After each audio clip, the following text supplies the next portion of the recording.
Diaspora Tales. This is episode 3. Yes.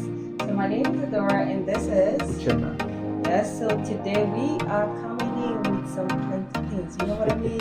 So we're coming in with what I call an interesting topic. I believe it's not even this particular one is not really for immigrants alone. If you've actually traveled out of your home country, so we are about to talk about culture shocks. The most interesting ones I think happen in your first year of that first year of just First few months. yeah, even the first few, yeah, you're right. Or even the first few. But let me ask you, what is the most interesting one you have? I would say in my first few months, my cousin, my uncle's son, he said, "Hey, get ready, let's go play football." Okay. So I jumped out of bed, Okay. got ready, put on everything. So I got ready to play football, the real football. With your foot. Oh man. And how did it No, it was the American football. Okay. I didn't know what I was doing. And you didn't even know what you were watching. Yeah, they throw the ball, someone catches the ball, and everyone is chasing him. And I'm like, what are we doing now? Am I supposed to shoot the ball into the big post with the net and stuff? And like. And you saw some lines that you don't really. I've watched the game a few times on TV, but I've never really paid attention to the rules or how the scores are counted or anything like that. Mind you, this was my first few months in America, right? So there's a game similar to that, but it's called rugby. I've watched rugby a few times, but I also don't know the rules, right? So like when I joined in, that was my one and only time. So you didn't ever be interested in it? No. I actually have a similar story. Mine was I was actually on the strip. I was working that very day at Caesar's Palace, and that was actually the Super Bowl. Yes. If you remember the Super Bowl, it was during that Super Bowl, my first year here in America. And I remember everybody were asking me, where is the sports book? It's football. And I'm just directing people where to go. And I remember telling myself, man, I have missed it. Like I'm a Manchester United fan. And I'm like, oh, it's been a long time. The Red Devils. I'm like, it's been a long time I even watched the game. It's like that part of me is out. I'm like, okay, and I have to watch this at work. It was interesting because there were screens all over the place. So I could be where I'm working and basically watching that. And I could remember seeing people at a point before the game started. Everybody was running around trying to find their beer, finding the bartender, whatever. Yeah. And I'm like, okay. And chicken wings. Like everything was good. People were asking me, where's the food court? Where's this? Where's that? And I remember everyone was quiet. And I'm like, when is the game going to start? And I'm watching the screen, just people with this puff, it is so puffy. And they were just like, they're fighting and hitting each other. And I'm like, oh my God, I think maybe I'm not in a place where they're watching the football. I felt like maybe they put the wrong one. And I remember talking to a co-worker. I'm like, when is the football going to start? It's like, you're talking too much. That's what we're watching.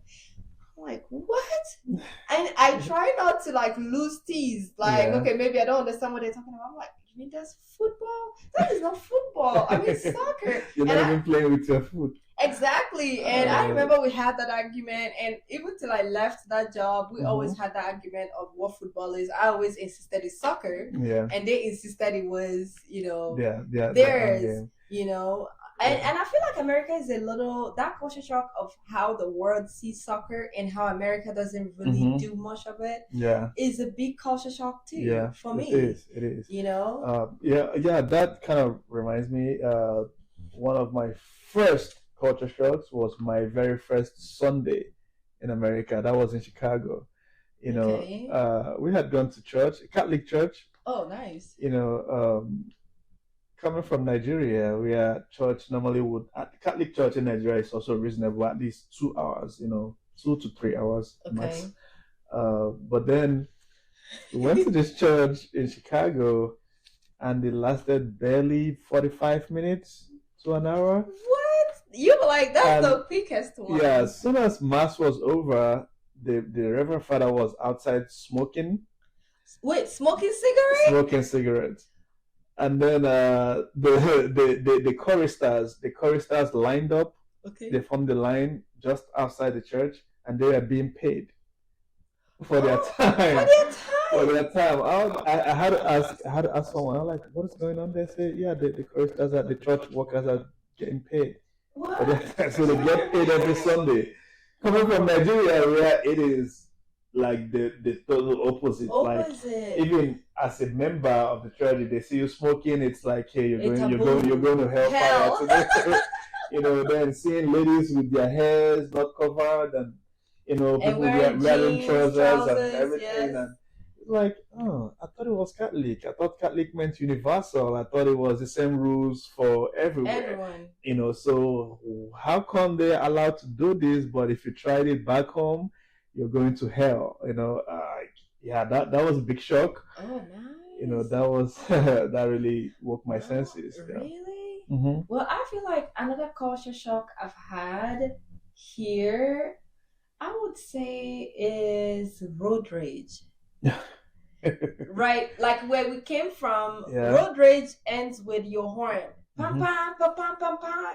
You know, and everybody just keep it going. Yep. You know, with a few scratches, people don't care, you know, maybe. But here, I have actually had someone pull a gun on me just because I overtook him on the Las Vegas trip. Wow. Yes. And it was on me for like 2 miles, and I was on the phone with 911, and I have dared not to ever try that again. So like, and even when you get on the news lately, you still see that. Oh, but the first time I experienced it, I didn't know people take that much offense. Oh yeah, it is. It is very serious. Because you maybe swerved and came in front of them. You don't even have to swerve. I think in many parts, I've been in Texas a few years. People get mad when you honk at them. Just honking. Exactly. Just you know, honking. so you could honk at someone and they might be having the shittiest day, the worst possible day. Just you honking at them, will tip them they over. might get super mad at you. It's like you are telling them to move fast or to get out of the way or something. Like they just don't want to hear that. You know, so like it could be anything. Like, but that's a shock because from where we're coming from, you literally tell someone to move it by boom boom. Boom, boom, boom, boom, like, when you if you've driven in Nigeria or in many African countries or in many parts of the world, you will see how people use the horn a lot. Talk. Yeah, people use the horn a lot. Yeah, but here you could drive a whole year and only honk once or twice. You know, so yeah, that was one big culture shock. Okay. Yeah.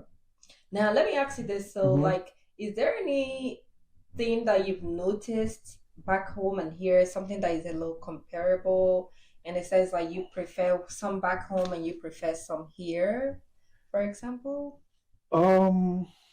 Yeah. I prefer the communal kind of living back home. Yes. Even me too. Even when you have your own house or your own apartment or anything back home, neighbors talk to their neighbors. Yes. Right? You could leave your kids with your neighbors if you have something important to do and there is no one at home. It's more like a communal living, like everyone raises a child back home, right? But it takes a village. It takes a village to raise a child back home, yeah. But here, you are on your own. On your own. You are literally on your own. That's true. You know, and you cannot leave your kids home. If you have something to do, you're either gotta find a nanny or you take them to daycare. Or take them with you. So like, it is really hard to keep up with that. So like having kids here, it's 10 times harder than back home. So it takes a toll on you. And that's kind of, I've read it up somewhere that it leads to a lot of, you know, divorce and, you know, stuff, because it really takes a toll on the couple. On the couple, you know? Yes. And let me put this, now that you mentioned this, this is kind of like something I really want to reiterate, something that I miss so much. Growing up, my dad had, you know, boys that went to the store, helped out with the goods. My mom, on the other hand, we had 3 maids. like housemates that helped out. One is more literate to help out with schoolwork. One is very good in the kitchen, and one is to clean, dust. Everybody have their role, right? Yeah. But one thing, when I was a child and recently being married and hopefully having kids, I still envisioned that I would have that kind of life. That kind of life. It was ease, right? And you focused on being productive in your career, whatever you're doing. So, because it was easy to outsource back home. But guess what? Here, I have become a nanny. I have become a hairdresser. Yeah. I have become the cleaner. I have become the chef. And not just that, you have to be your own accountant to manage your finances. You have to do everything. You have to do a whole lot more for yourself. And you have to do a lot of know how to DIYs. You gotta know how to hang up pictures on the wall. You gotta know how to things that you could easily outsource back home. So in case if you're trying to jump out, believe me, it is not smooth. Forget the good pictures you see, the snowy pictures you see. I am telling you, because I used to be like, oh, it must be nice, it must be this. But experiencing it now, I am thinking of moving back for real. Like, I'm like, I miss this part, because you have to pick the kids from school, you have to leave work, especially for me that work remote. You can maybe run, go pick them up, come back, do whatever you gotta do. But back home, people have drivers. You could see people, hey, can you make me eggs? While someone else is taking the kids to school. And then when they come home, there's an after school at home for kids. You can now even do after school here, like that culture shock. So on that topic, there's this question I have for you. Which question? Do you subscribe to the idea that so many immigrants have, that when their kid gets to a certain age, they want to send them back home to Africa for maybe a year or two of school to kind of instill some sort of discipline or kind of teach them the culture or something? What are your thoughts on that? Yeah, reeling back to what we're talking about, the culture shock, right? Those kids are definitely going to have that culture shock. And in this sense, it is necessary, because I believe most kids raised in the Western world tend to have this mentality of entitlement, not having respect. There are some things I can't even say to my mom when I hear my kids say that, and I'm scared I can't even spank him, because, you don't want CPS anybody on you. Yeah. But like, I feel like if you are a parent and you can see yourself, I want to do this for my kids, you are putting those kids ahead of a lot of other people, in a sense. Yeah. And I would say it in a way that putting them ahead is a more of, they would actually see opportunities faster. Okay. They will see opportunities faster than anybody else. They will capture that opportunity.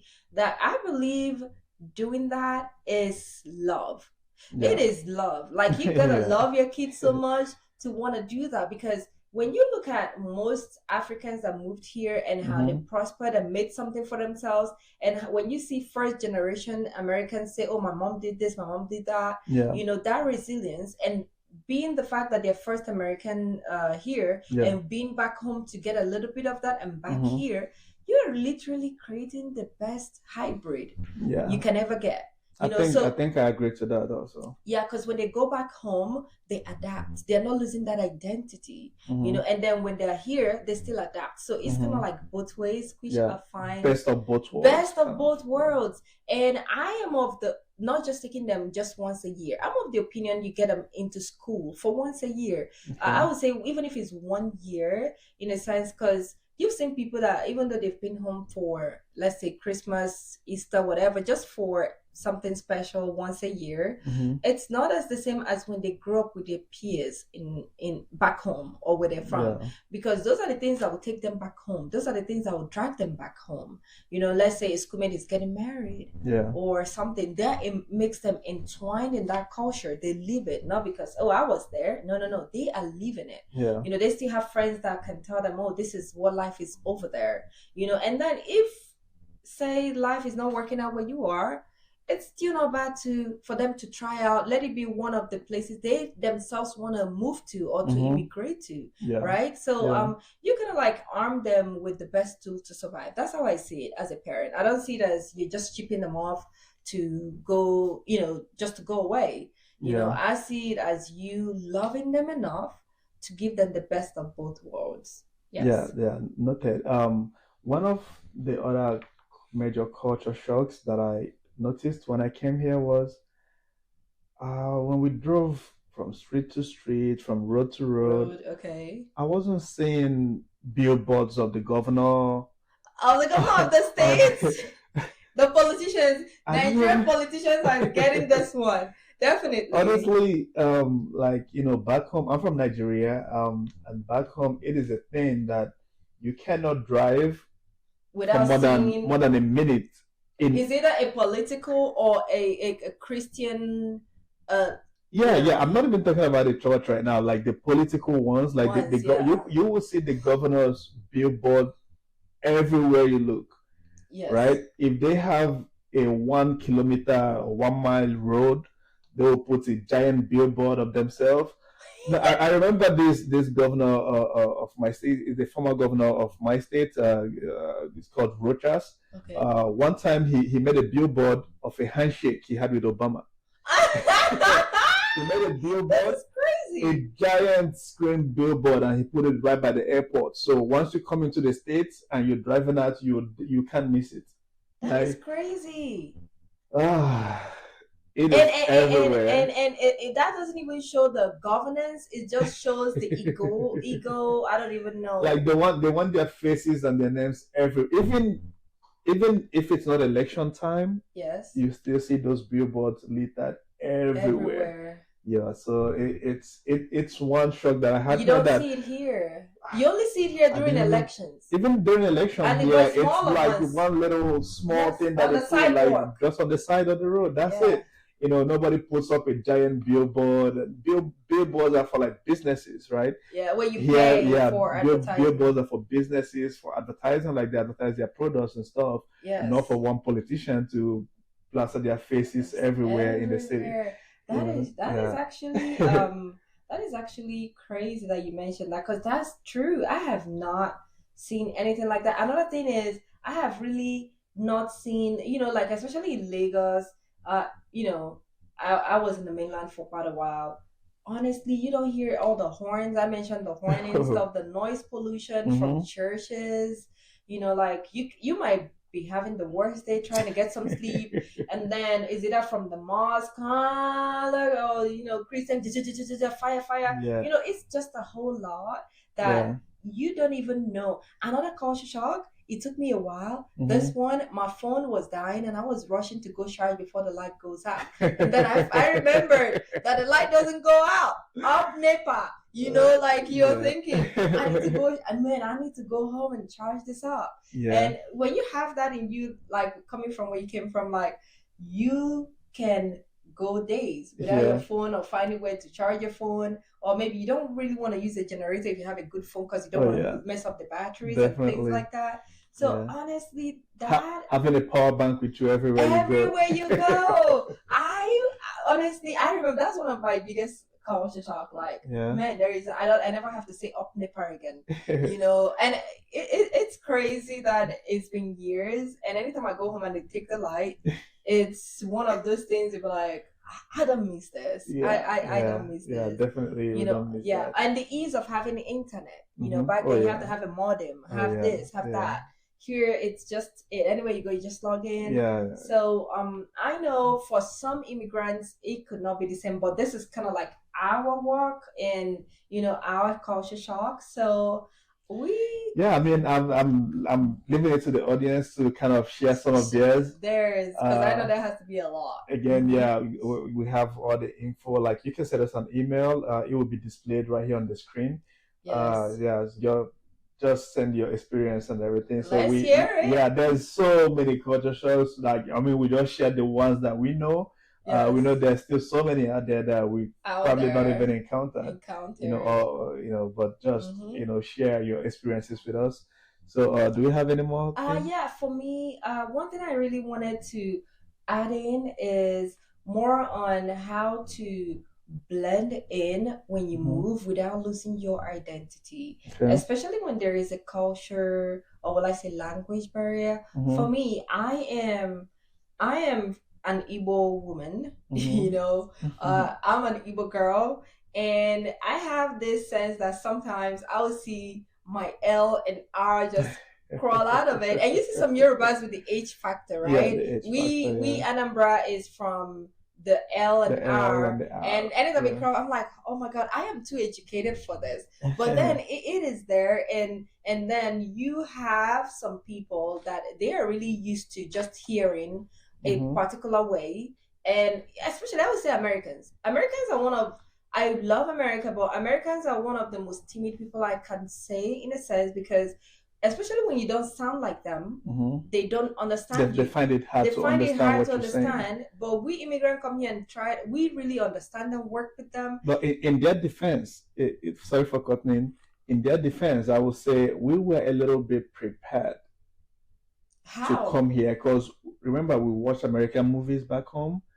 We've listened to so many American music, right? So we are used to how they talk. But not even that. For the They most should part. at least we're speaking English. They make you feel like the accent is if it's not sounding like them, then you're not talking. Have you? Okay, I'll put it this way. I'm not trying to defend anybody, but I feel like you're in their defense right now. Have you listened to people from other countries try to speak English, and can you understand everything they say?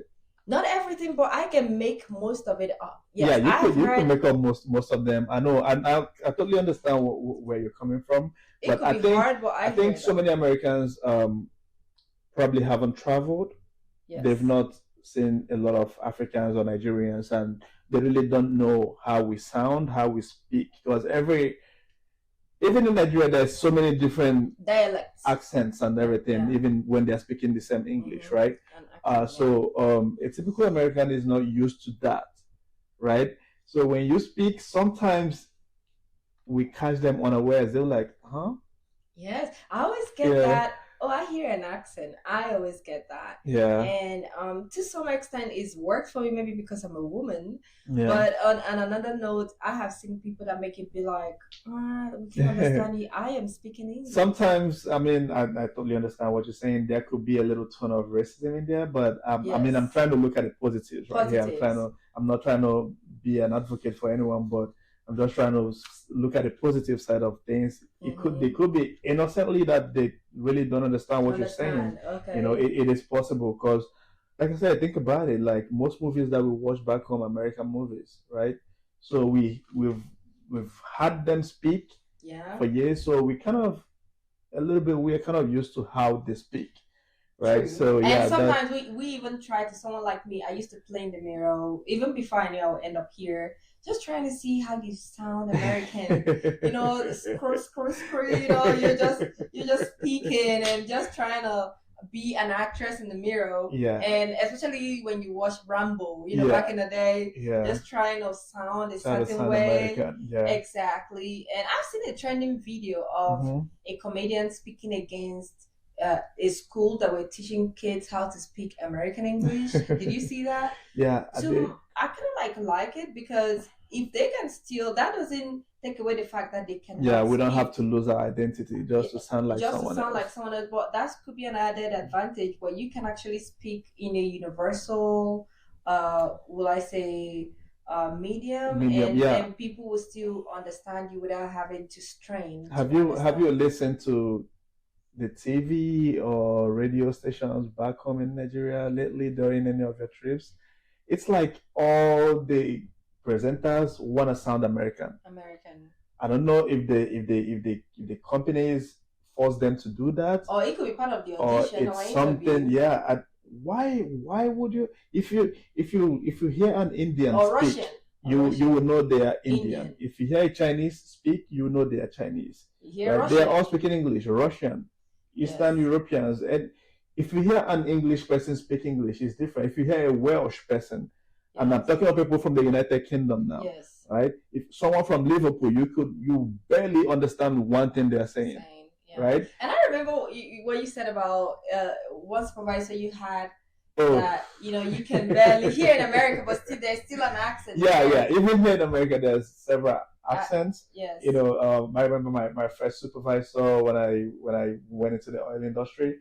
Oh man, and we always wore radios because of distance and everything. And I swear to God, I couldn't understand one thing word. he was saying. And when he talks, everybody understands. They're like, yeah, 10 4, copy that.